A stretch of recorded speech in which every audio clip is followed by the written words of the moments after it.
Hello and welcome to a brand new show of Market Makers.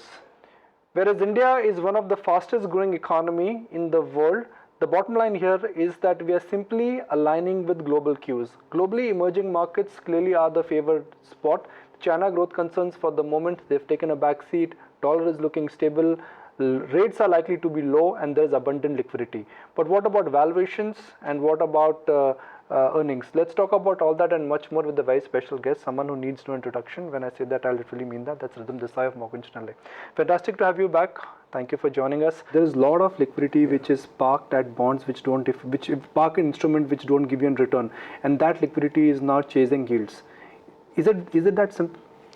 Well, actually, if you look at it in that fashion, then the liquidity that emerging markets are receiving right now is just a shift from EU to EM.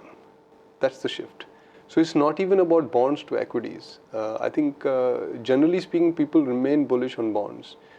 The outlook for inflation and growth both look tepid. But if that shifts, then there will be more volatility in global asset markets.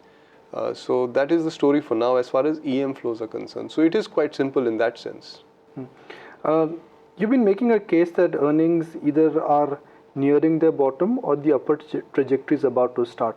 With every quarter, yes, the downgrade cycle is reducing, but the upgrade cycle is not recovering.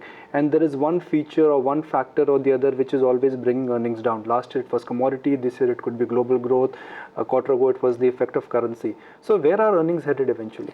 So now we have had 2 or 3 months of positive PPI. Core PPI has turned positive. So the big drag on revenues, which was persisting for the past 8 or 9 quarters, is ended. So now we've had 2 successive quarters of positive revenue growth. The second is that the global trade factor seems to have ebbed as well. Now, unless the world goes into recession, and it's something that we ascribe a 30% chance to, it's not our base case, but there is a chance. I think we may be entering into a period of a bit of a lull there. So we may not see a further downward draft. And that will be good news for Indian exporters. And the last is about the currency. So it has stopped appreciating. So it's not appreciating now at the rate at which it was last year. So these factors, I think, cause the outlook for earnings to change. Now, another thing that's happening on the ground is that the investment rate is picking up, thanks to some really concerted effort on part of the government on infrastructure. And that's positive for corporate margins. So my feeling is that we may have hit the trough, and the March quarter may have been the bottom. And June quarter, I think I'm already sensing an inflection point. So if I look at the earnings thus far, and if you X out the SOE banks, we've had a 15% operating profit growth. And this is the best growth we've had in 4 years. So it looks like earnings may have turned. So that's the call that we're making. Well, that's one side of the story. That's a bright side. The other side of the story could be IT is a contracting business. Your report mentions that there are idiosyncratic factors which are plaguing the pharma sector. For consumer, the base effect already has kicked in because earnings have been compounding at a very strong run rate. So whereas industrials, banks and other economy related sectors will pull us up, there are factors which will pull us down and things will equalize. Yes, Nikunj, absolutely. Therefore, this is not a V-shaped recovery. See, if you go back to 03-04, we had a V-shaped recovery because all the stars were aligned. Several factors are aligned now, but I can't say all stars are aligned because there are a few impediments to a V-shaped recovery. So I think it will be a steady recovery in earnings. We're probably going to look at double-digit growth this year, low double-digit growth for this year. So it's not like we're going to run away with big growth. And you may have this question, so I'm anticipating that. I think this is also in the price, which is the market is not unaware that earnings are turning around. So it's not going to come as a surprise, at least not for the near term. So I would say that the recovery in earnings that's happening, say for the next 2 or 3 quarters, is more or less in the price. There may be idiosyncratic or there may be differentiation at the company level or at the stock level. But for the aggregate market, it seems like the earnings are in the price. At least that's what the models are saying. The medium-term growth cycle may not be in the price, but that's a different story. So if you're an investor for the next 3 to 5 years, I think there's much more upside left. But if you're looking at this from a 2-quarter basis, aside from global liquidity, there's little to support stocks actually. So I won't be surprised if stocks stagnate, undergo time correction, or even actually go through a price correction if the liquidity ebbs. Because they're already anticipating a recovery in earnings, and you may witness better earnings growth in the next 2 quarters, but stocks may not respond. For the longest time, Indian markets have been more like a one-trick pony. we always look at global flows, whether it's FDI flows or portfolio flows. But of late, domestic investors are making a comeback. For the better part of 2015, domestic flows were actually bigger than FI flows, and that did a nice balancing act in a tough year for us. So whereas global flows are important, let's not undermine that. Can domestic flows and the change in household saving patterns surprise us, and that will take care of all the liquidity vacuum? So that's been one of our better forecasts, I can say that. So, You've been right on this. Yeah, no, we don't go right on everything, but some things we get right. So, the view that we've had is that we think that the household saving pool is inflecting both cyclically as well as structurally. So the cyclical inflection is because the government has cut consumption expenditure and the RBI has made real rates positive. So that's a good environment for financial saving. So it's not just equities, but new business premium for insurance, fixed deposits, equities, and other forms of financial assets are all gaining ground at the expense of gold and some at the expense of investment in property. Not consumption demand in property, but investment demand in property. And you can feel that, you can sense that. That now there is no surprise in this. So that is the cyclical change.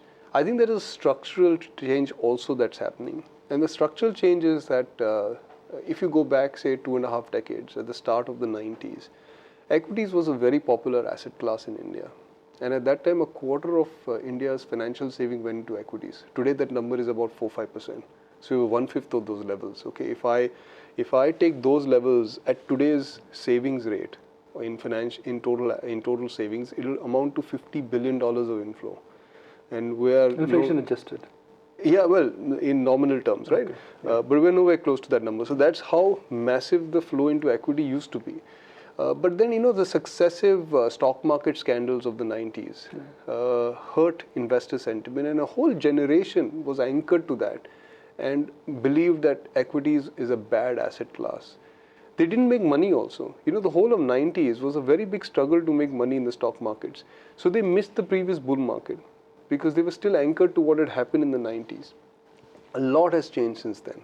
So first is the regulator has stepped in and has spent a lot of time and money educating investors. So the whole thing on systematic investing is a function of how industry participants and the regulators have, for the last 10 years, given this message. You can give some credit to media.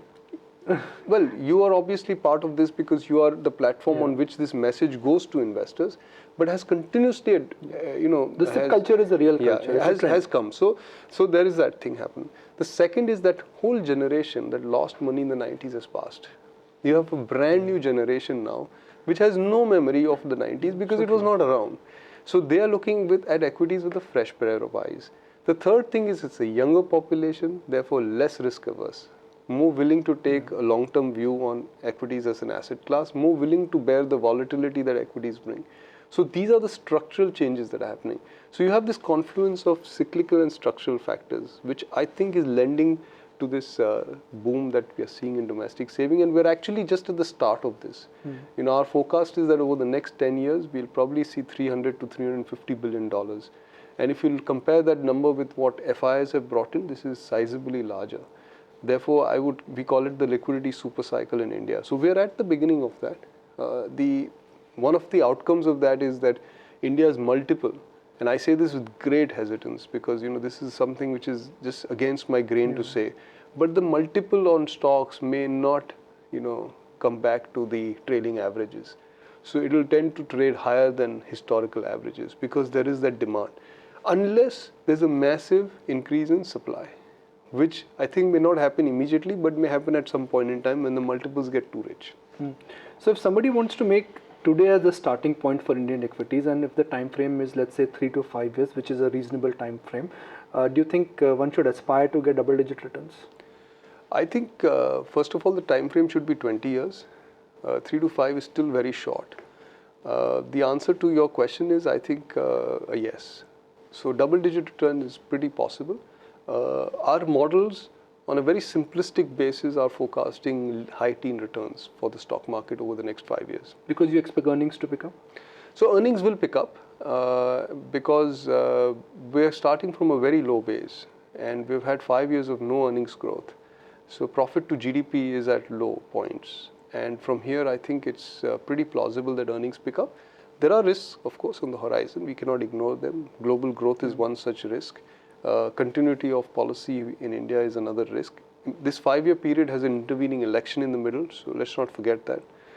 So, we don't know what will happen in that election, and that could be a risk factor. So, those are the two big risk factors. But aside from that, I think, we should expect earnings to do a lot better than the last 5 years, and therefore stock returns over 5-year period should be, I think, in the high teens.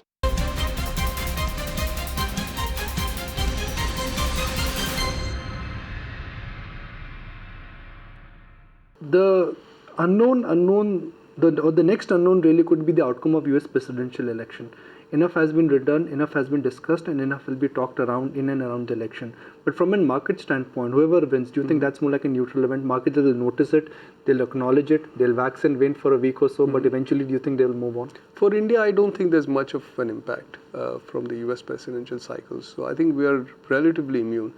In fact, I can say that we are relatively immune to most global events because of the change in our macro, because of our underlying growth story, because of the way the macro funding mix has evolved, because of the stability that we have created in the macro, because inflation is lower, the CAD is lower. So we've become less immune, we've become more immune to global events, less affected by them. So I think the US presidential election may not be such a big thing for India. If I look at your current sectoral preference, and then we'll talk about that lovely report which you've released, which talks about magic of compounding. You're neutral on IT, and my follow-up question is, why are you neutral on IT? I mean, IT is still a great business. They generate a lot of cash, return ratios are solid. The business at a headline level may be contracting, but P multiples are also reasonable. No, absolutely. So arguably, this is a 10 to 12% growth business trading at 15 times earnings. Big picture, right? When the earning cycle is about to turn, that's not attractive enough.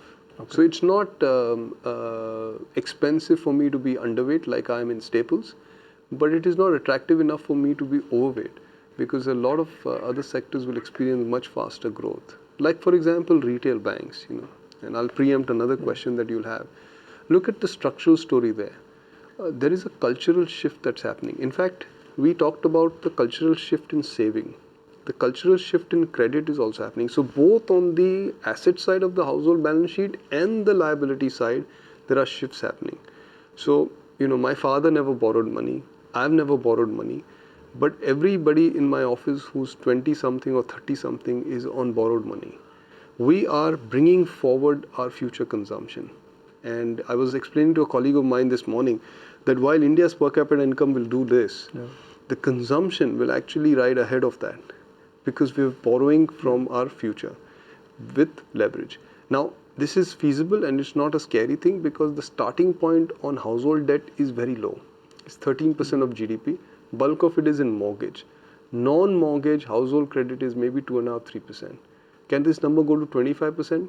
Very easily over the next 10 years. And there's growth. There is income growth. There's a per capita growth. Yeah. So on the asset side and the liability side, there is a cultural shift happening. So that means that the retail banks will have a very nice time, because there will be willingness to borrow money which they have not experienced before.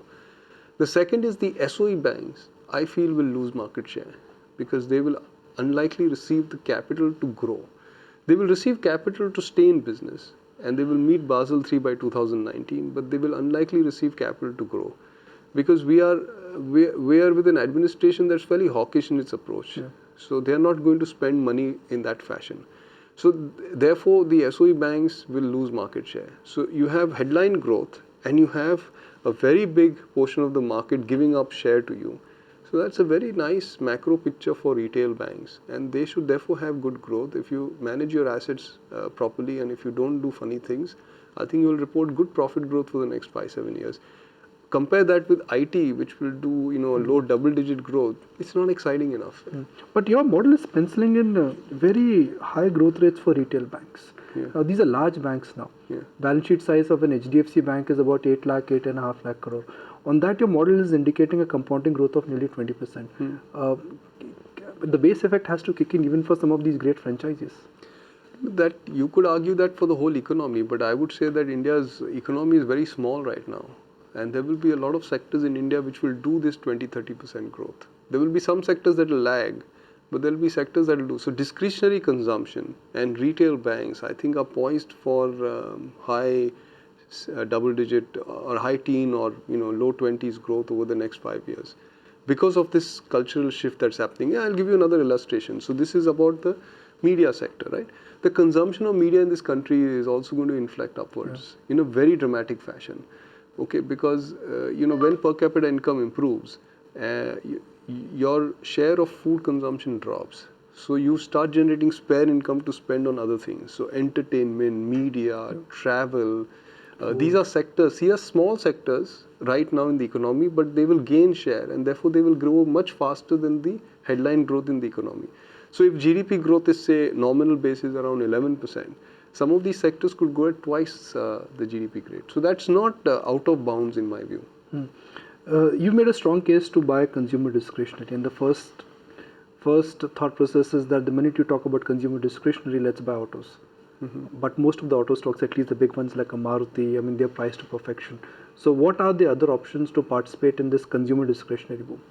No, price to perfection is a question of opinion, because that is a HDFC function. Bank always has been 4-time book. It is still growing and giving money to shareholders. That price to perfection is a function of where you think growth is going to be. So I would tend to differ slightly and say that growth will surprise on the upside. So some of these auto stocks may still have room to deliver returns. But there's retail, there's media. There are sectors like travel, there are sectors like restaurants. So these are spaces which are very small right now, but I think they will experience very strong growth in the coming few years. Education.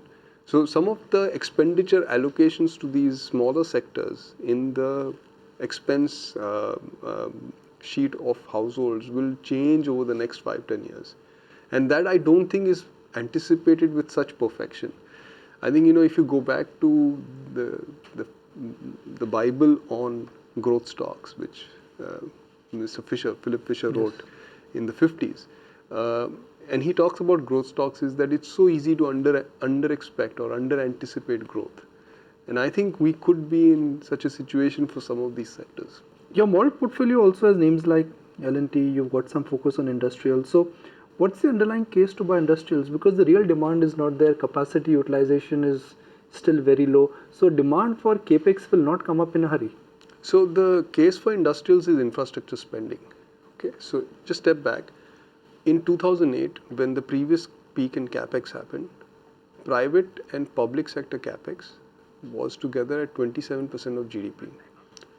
Public sector capex or infrastructure capex was about 9% and private capex was 18%. Today, the aggregate capex to GDP is 18%. So it's about 2/3 of what it used to be. But infrastructure capex is back to 9%. In fact, in the next 12 to 18 months, it will surpass its previous peak. And we will probably inch close to that dream number of 10%. Yeah. That was the number that policymakers were arguing 10, 12 years ago, that India should have 10% infrastructure spending as of GDP for 10 years on the trot. We will get there now. Okay, so that's happening in the next 12 months. Now, private capex is, I think, going to take a little while. The challenge is that in that 18% number in 2008, half of that came from two sectors, refining and steel. Okay. Now, given the global situation in these two sectors, it is difficult to imagine that fresh steel and refining capacity will come up with that size. So somebody has to fill that gap. So it will take a while, And that was the previous cycle. Yeah. Also, I think that India has evolved as an economy. Services is a larger portion of our economy, and services is not as capital intensive as manufacturing is. So the capex numbers will take a little while, but infrastructure capex is, I think, inflecting already, and we're seeing 20% growth, and therefore the order books of companies that engage in infrastructure capex is certainly getting better, and that's where I think the upside for industrials lies. Now, as we speak, this is August 2016. A year from now, if you're engaging on the same forum, what kind of market do you think we could be staring at? August 2017, 1 year from now. Your guess is as good as mine. No, I'm not looking at levels. I'm just looking at what could be the themes at play, what could be the general underlying current of the economy. Levels are always difficult to call. I mean, if China happens in the month of August, markets could have been down by 10%. Actually, it's a coincidence. A year ago, China and US markets had collapsed. I mean, we were in a China fall, so to speak, in August 2015. I think the economy would have recovered. Okay. Confidence on growth will be a tad higher. We may have seen a 3 quarters of better earnings growth. The worst earnings for the SOE banks may be behind us. Retail banks may continue to do well. There will be some good growth coming from consumer discretionary space. I think the market may have moved away from quality, which has been a big anchor for the last 7-8 years, and would be more focused on cyclicals, less position in defensives. Today everybody is overweight defensives. I think defensives may have been sold down a bit. Are you feeling that change already with your clients? Yeah, it's already happening. I think it's already happening. I'm seeing, so already we're seeing some underperformance from quality. What is your definition of defensives? So separate here. So quality we define as companies with high ROE, high free cash flow. So I'm already sensing that they are underperforming. And companies with higher growth rates are the ones that are replacing those. And there's a slight difference between the two. And that difference is, I think, bearing out right now. Defensives are those where the earnings are not so exposed to GDP changes or economic changes. And cyclicals are those which have greater correlation with GDP. So that change, I think, has not yet begun in earnest, but I sense that it will probably gain more footing over the next 12 months. So those could be, I think, the underlying changes. Mid caps, I think, may do well, but they may correct actually before they resume, because I think there's a little bit of frothiness that has stepped into mid caps. Again, a function of probably the domestic liquidity that's there in the system. And at some point in time, they will give up some of those gains that they have made over the past few months, and then they'll correct and then resume. So I think mid caps will continue to do well.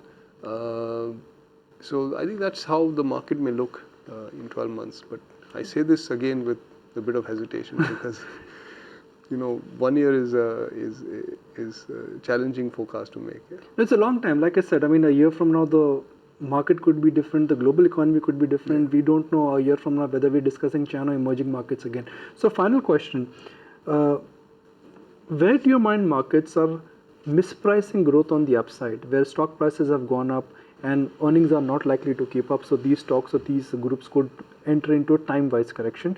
And where do you think markets currently are ignoring the potential of earnings recovery? So I think the best example of this is consumers, where staples, I think, have kind of probably in a time correction phase or about to enter that phase, and discretionary, I think, is not pricing in the growth fully, and therefore will probably go up and beat staples. So that's a reversal of, say, the last 5-7 years of performance. I think I would say that in financials also, the market could likely be surprised on the upside with earnings, and therefore they may continue to do well.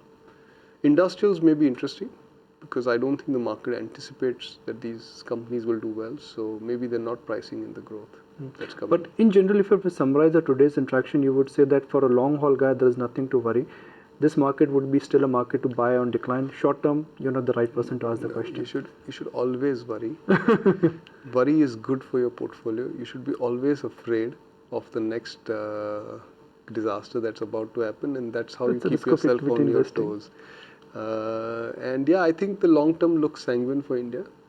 India is in the midst of a bull market, and therefore it has a long way to go before the market actually tops out.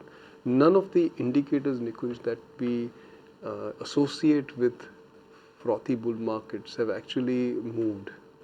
So for example, I'll give you a couple of examples. Look at equity issuances. Yeah. They're very low key. So it's a long time before equity issuances reach the level that you can associate with frothiness. Look at flows. They're nowhere close to bull market peaks. Even valuations at best are slightly above average. They're not trading at peak levels. So I think there is a fair bit to go here. Over what time frame that pans out and how that happens is hard to foretell. But I think there's a fair bit to go before we get really worried about this. I was looking for that answer. Really appreciate your time and thank you for joining us. That's it on this edition of Market Makers. I'm Nikunj Dalmia signing off. Thank you for joining us.